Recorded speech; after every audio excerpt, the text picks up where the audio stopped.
एक 1700 वर्षाचे बाबा आजोबा, एका हातात काठी, दुसऱ्या हातात एक लोटा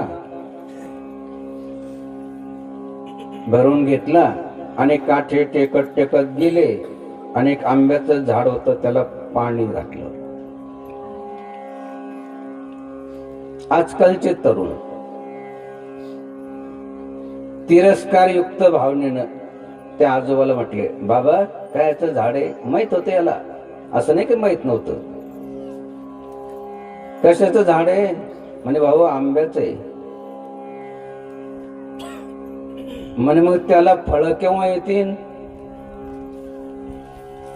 म्हणे येतील 10-15 वर्षानंतर.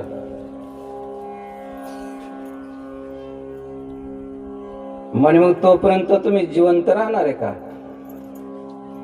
तर म्हणे भाऊ क्षणाचा भरोसा नाहीये, एवढे वर्ष मी थोडंच जगणार आहे.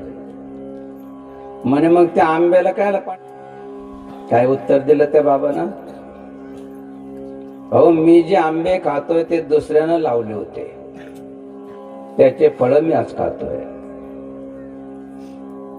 तेव्हा मी एखादं तरी झाड लावावं जेणेकरून त्याचे फळ दुसरे खातील, याच्यासाठी मी सर्व पाणी घालतोय त्याला. ही भावना होती, हा विश्वास होता. आणि म्हणून त्या काळामध्ये एवढे आंबे लावल्या जायचे.